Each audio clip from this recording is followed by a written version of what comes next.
नमस्कार। जय हिंद मित्रों। जो कुएं का मेंढक होता है वो अपनी दुनिया कुएं को ही मानता है, क्योंकि वो कुएं तक निर्मित है। वो कुएं को ही जानता है, ऐसे कह सकते हैं। वो कुएं के बाहर कभी गया नहीं है। उसके लिए दुनिया क्या है, कुआं ही है, क्योंकि वो उसके बाहर के विचार ही नहीं कर सकता ना।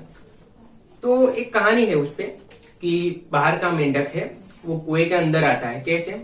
सैलाब में पानी आता है तब वो साथ में कुएं में आ जाता है। वो कहता है सैलाब बहुत बड़ा है, समंदर बहुत बड़ा है, अच्छी बच्ची पार्टी करता है। और वो जो कुएं का मेंढक है वो बोलता है वो जो सैलाब है या समंदर का पानी है वो कितना बड़ा है। कहता है, वो कहता है क्या इतना बड़ा है? और वो जो बाहर से आया था सैलाब से मेंढक, वो तो कहता नहीं इतना बड़ा नहीं है। वो कहता है क्या इतना बड़ा है? वो कहता है और ये है ही नहीं इतना बड़ा। क्या इतना बड़ा है? वो कहता है इतना बड़ा भी नहीं है। वो तुम्हारी जो विचार है उससे बाहर है, तुम्हारी कल्पना से बाहर है, ऐसा कहता है। तो दर्शन शास्त्र भी कुछ ऐसा ही है। वो आपको एक बंधन में नहीं बांध के देता है, वो बंधन से बाहर की सोचने के लिए कहता है। और जो भी दार्शनिक हुए वो सिर्फ दुनिया के लेवल पे नहीं सोचते हैं, दुनिया के बाहर के लेवल पे भी सोचते हैं या उसकी तर्क देते हैं। तो वैसे ही दार्शनिक हुए। पहले दार्शनिक हुए थेल्स, ये थेलस भी ऐसा कहते हैं। कुछ 624 BC में, बिफोर क्रिस्ट, जो जन्म था यीशु क्रिस्ट का जन्म उससे पहले, ऐसे कह सकते यानी बिफोर क्रिस्ट। और उसके बाद का हो तो एनो डोमिनी या कॉमन ईरा ऐसे कह सकते हैं। लेकिन वो जो यीशु क्रिस्ट का जन्म है उससे पहले हुए थे। लेकिन आज हम थेल्स के बारे में नहीं जानेंगे, थेल्स के विचार के बारे में नहीं जानेंगे। आज हम जानेंगे जो हमारे हैं डेकार्ट, उसके बारे में। डेकार्ट के विचार क्या है? आपने सुना होगा मैं सोचता हूं अतः मैं हूं। ये जो वाक्य है, ये जो तर्क है वो इन्होंने दिया है कि आपके सोचने पर ही आप निर्मित हो। ये वाक्य इन्होंने दिया है, तो जान लेते हैं इनको। रेने डेकार्ट, इनका जन्म 17वीं शताब्दी में हुआ, ऐसा कह सकते हैं। और 1596 में जन्म हुआ और 1650 में इनकी मृत्यु हो गई। यानी ये 17वीं शताब्दी के दार्शनिक हुए। इनका विचार करने का जो तरीका है वो अलग लेवल पे है, इसलिए इनका नाम आधुनिक दर्शन का जनक है, यानी पिता। आधुनिक जो दर्शन है उसके पिता के तरीके पे है, क्योंकि वो यीशु क्रिस्त का जन्म है उसके बाद हुआ, एरा डोमिनी में हुआ, ये कॉमन ईरा में हुआ। इसके 5 विचार हम लिए हैं। इनके 5 विचार कि कौन कौन से हैं इनके 5 विचार दर्शन शास्त्र पे, उसके निर्मित। तो वो कहते हैं कि मेरे हिसाब से प्रकृति के सभी चीज गणितानुसार है। हाँ, इसके बारे में एक है कि वो दर्शन शास्त्र भी थे और गणित के लेवल पे भी बहुत आगे थे। स्टूडेंट या अध्यापक ऐसे भी कह सकते हैं, वो आगे थे। तो वो इसी विचार पे कहते हैं कि इनके हिसाब से जो प्रकृति के सभी चीज है वो सिस्टमेटिक, जो मैथमेटिक्स तरीके से है, गणितानुसार है। दुनिया है, हमें कहते हैं कि जियोड है। जियोड है, गोल क्यों नहीं है? गोल गिर सकते हैं हम। प्लेट क्यों नहीं है? एक अंत तक जाएंगे, खत्म हो जाएगा। ऐसा सिस्टमेटिक तरीके से बनाया गया, मैथमेटिक तरीके। भगवान ने कहीं ना कहीं इसको मैथमेटिक तरीके से बनाया है, जिसके वजह से हमें जरूरत नहीं है। क्यों बारिश गिरती है, क्यों आग नहीं गिरते, ये सारे सवाल है। तो बहुत सारे सवाल है वो सिस्टमेटिक तरीके से, मैथमेटिक तरीके से है।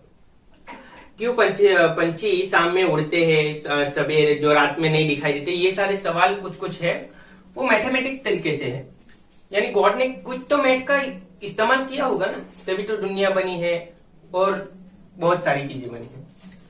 तो ये इनका एक विचार हो गया। और संदेह ज्ञान की उत्पत्ति है। किसी चीज पर आप संदेह करो, सोच करो कि आप विचारो किसी पे, बहुत विचारते विचारते आपको पता चलेगा ऐसा क्यों है, ऐसा क्यों नहीं है, कि ऐसा क्यों हुआ, ऐसा क्यों नहीं हुआ। तो वो संदेह किया आपने उस पे, इसलिए ज्ञान की उत्पत्ति हुई। आगे आपको समझ आया कि ऐसा हो सकता है, ऐसा नहीं हो सकता है, क्योंकि वो दर्शन में है। दर्शन शास्त्र तर्क पे ही चलता है कि आप सोच रहे हो ये सोच सही है, गलत है। हाँ, आगे चलो तो आगे ये भी सोच सही है कि गलत है, कुछ सारे तर्क पे है। इसीलिए दर्शन शास्त्र तर्क का शास्त्र है। अगर आप कुछ सोच रहे हो तो यकीनन आप जिंदा है। ये है, अगर सोचते हो तो आप जिंदा हो। मैं सोचता हूँ अतः मैं हूँ, ये इसी का वाक्य है। इसको लॉन्ग में कर दिया है। अगर आप कुछ सोच रहे हो तो आप यकीनन जिंदा हो। आपके सोचने पर आधार दिया है कि आप सोच रहे हो। कोई भी व्यक्ति कुछ काम नहीं करता, पूरे दिन पड़ा रहता है, कुछ सोचता नहीं है, तो जिंदा अवस्था में नहीं है, ऐसा कहा गया है। इधर मृत साबित कर दिया गया है। कुछ ना कुछ सोचते रहिए, नया तो नया सोचते रहिए।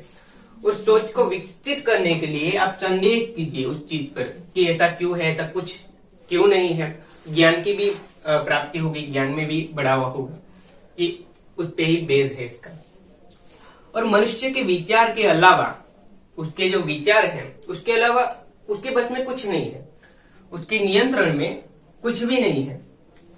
आपके नियंत्रण में सिर्फ आपके विचार है। वो विचार अच्छे भी हो सकते हैं, बुरे भी हो सकते हैं।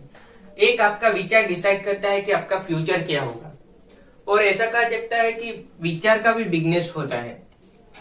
कई जगह पे आप एनिमेशन के लिए कोई विचार आया, कोई टीवी शो बनाने के लिए, कुछ फेसबुक का कुछ भी विचार आया आपको बनाने के, कुछ नई चीज, तो विचार को आप उसमें डालोगे तो बनेगा ना। एक विचार आया कि चलो मैं ऐप बनाता हूँ, उस विचार से फेसबुक बना दिया, उस विचार से व्हाट्सएप बना दिया, तो कहाँ से शुरुआत हुई? विचार से। प्रथम जो चरण था वो विचार था। इसलिए कहा है कि आपके बस में आपके विचार है, उसके अलावा कुछ नहीं है। तो फर्स्ट स्टेज पे जो भी होगा उसके अलावा आपके पास कुछ भी नहीं होगा। स्टार्टिंग यहाँ से ही होगी कि विचार कैसे अच्छे हो सकते, बुरे हो सकते, कैसे भी हो सकते। तो ये बात है जो इन्होंने कही है। और वही देश जल्दी से आगे बढ़ता है जहां नियम और कानून कम होते हैं। नियम और कानून कम होते हैं और उन कानूनों का बहुत सख्ती से पालन होता हो। देखिए, कोई भी देश, हमारे इंडिया का ही एग्जांपल ले लो।